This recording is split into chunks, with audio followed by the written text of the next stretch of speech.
Yes, Louis. Damn, bro, I couldn't figure this out, bro. Got it though. You all right, my mate? Yeah, how are you, buddy? I'm good, mate. Thanks. Nice one for coming on the Fuse UK, mate. It's much appreciated. Yes, no problem. Thank you, buddy. Thank you. How I normally started, Louis, is asking whereabouts you grew up and what it was like growing up in the area that you grew up in. What's funny is I grew up in San Diego. Actually, I live in Montana now. Lived here for about close to about 10 years now. But I grew up all my years on the streets. I grew up in National City, California, in San Diego, in Chula Vista.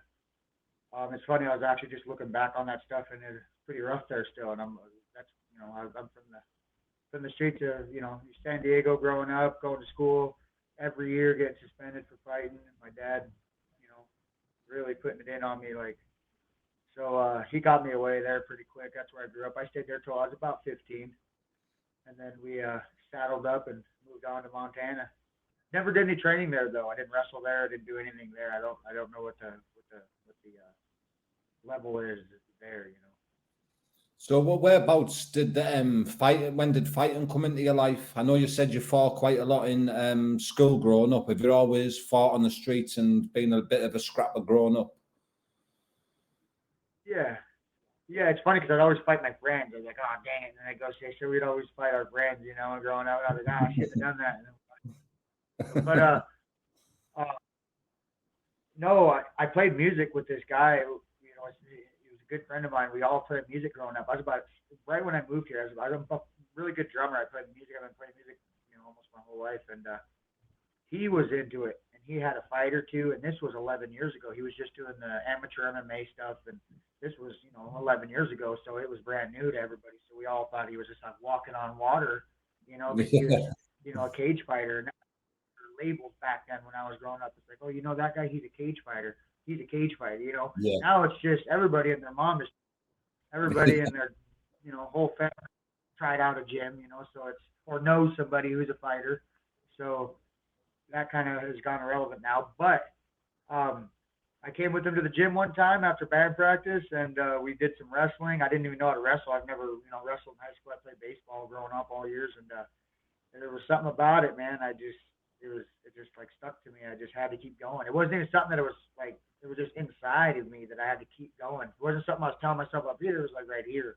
It's weird. Yeah. So wrestling was the first thing that you like properly got into. What was that? I think you're breaking up a little. I'm sorry. Did you say wrestling? Is that the first like proper sport that you got into and is interested in? Actually, no, it was boxing. It was funny because I went there and we just boxed. I boxed with this one kid that I went to school with. Me and him were going there just together to try it out, and we started sparring. And I swear I didn't even know I was doing this every time. I couldn't even move, and I was like, "How do you?" And I was walking forward while I was punching, and I was like, "Huh, guys, stay in one place and throw punches." That's one thing I was wondering to myself always. I was like, "How do you?" So it's like it was definitely the boxing and stuff, and the all the stuff that came with it. So did you have many MMA or boxing fights, like amateur or professional or anything like that? Yeah, oh yeah, yeah. That's where I started. I'm professional mixed martial arts. I have an amateur record of 6-3, I believe. 1-0 professional kickboxing. I kind of steered away from the jiu-jitsu mats a little bit. So my when I went professionally, I kind of made a few of the same mistakes in there. So my record kind of got. That's why I moved to the bare knuckle. And then the bare knuckle was going really good for me. So I was like, I'm just gonna kind of study here a little bit. So that's kind of where it took off. And then I took another pro MMA fight, and it was always happening on the ground. Everyone would see I would be, boom, boom, boom, and then they just shoot, take me down, and then it would be that was that. So this boxing is a little bit more my style. So when did the bare knuckle come about? Um, I moved here. Joe Riggs moved to Montana, and I kind of linked up with him up in Great Falls, and that was what he was in, and I think he um, was just I think he was going to fight Hector or was just fighting Hector. I can't remember, but we kind of just linked together. And at first I was scared shitless of it. I was like, oh my gosh, I can't believe Yeah. this is even like legal here. I was scared of it. But then after I seen how we're moving, how it's really going, how we're, and it was like something it was more raw feeling. Yeah. And then I had a knuckle fight at one of Joe's underground shows, and it was great. So I just kind of kept going with it. So would you say the nerves were a lot different stepping into an MMA fight? Oh man, yeah, it's sharp. I'll tell you that bare knuckle's sharp. It ain't no sliding off. That stuff connects. It's unforgiving. I'll tell you that. So how many bare knuckle fights have you had in total now then in all organizations? So here's what's the funny thing. I've beat physically 2 guys. I beat a guy in an underground show. Then I beat a guy in the BKFC in New York because I went and flew out to New York. Because of the fact that I flew out to New York for the BKFC, I fought in the New York. I think it was. I have the poster right there. Actually, it was Adams versus Beltran, number 2, I believe. And yeah, I went there and put on a good show, and and then it was off that. How can I say spectrum? The reason they did that is because I was scheduled to fight 3 to 4 months prior to that in my own state in Billings against a kid who was from here, and he didn't show up for the BKFC. He didn't, so I didn't get to fight. They let me step on the scale though. I stepped on the scale. They were saying he was coming or something. If you watch the fight when Joe Riggs fought Hector Lombard, if you watch the full weigh-ins, my guy's not there. Yeah. So, and no matter what they call that, I call that, that's a win on my end. I don't know how everyone considers that. So I was 3-0 going into this last fight on the April 30th against Crowder. So I'm 2-0 physically, but in my book I was 3-0 because the guy that didn't show up, that's a win for me. That's not in my book. So I consider myself 3-0. Yeah. So have you got any fights lined up in the BKFC?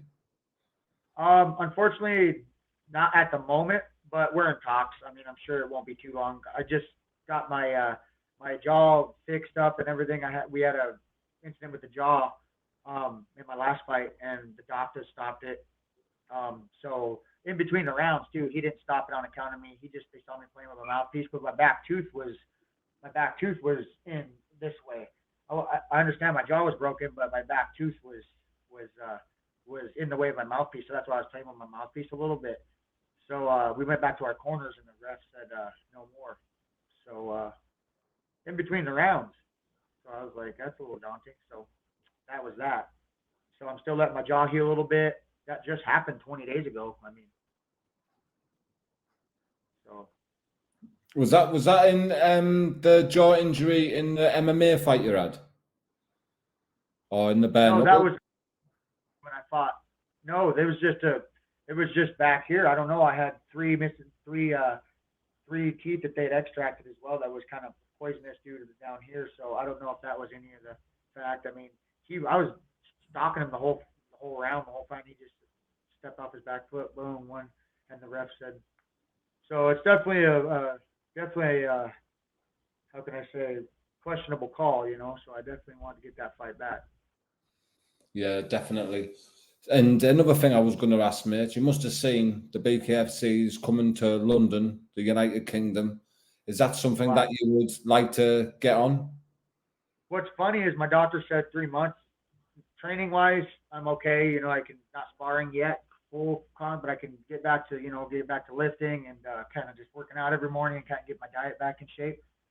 But that's funny because April 30th was the injury, and he said that 3 months he'll sign off. He don't care what. And July, that's around that same time. So I'm gonna see if he can sign off a couple weeks early. So. Well, he's potentially doing like a few shows a year. Yeah, that's really exciting that they're coming to the UK. That's huge. Is there anyone that you've got your eyes on in the division? To be honest with you, everyone's kind of shouting with a 2-1 record, 2-0 record. To be honest, in my eyes, I was 3-0. I was above all the records that and I'd like to fight Rusty again. Rusty's on my mind, definitely. I'll take Rusty. I'll take anybody that they put in front of me. I'll take Kai.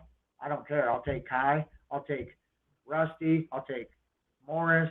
Here's the real deal. I'm still 3-1. I'm still, and if you want to call it with you don't count me, I'm still 2-1. When I win 1 more, I'm still 3-1. So that's still in the runnings. I'm not far behind. So I don't want to count. My ducks aren't out. I'm right in there still. Yeah. Do you think? Did you say you fought Steve? Or you haven't fought Steve or Morris, have you? Haven't yet, but I've seen him kind of. He's real hungry. He's as hungry as I am. So you know what I mean. He's a hungry cat. I'm trying to make a 6-month injury be done in 20 days. That's how hungry I am. I'm trying to get right back. So and I see hungry people like Steve. So I think that'd be a really good. You know what I mean. But anybody they want to put against me, I'm not pointing fingers saying here. I'm just. You know what I mean?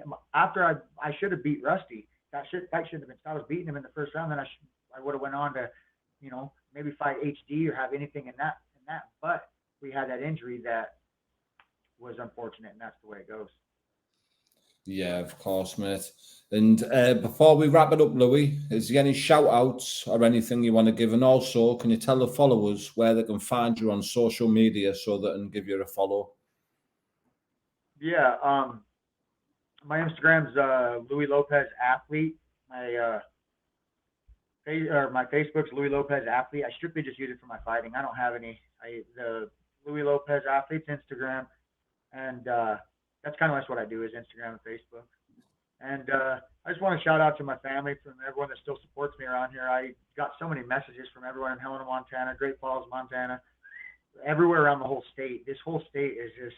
We're coming alive. I'm telling you, and we all support each other here. And it's Montana's getting on the map.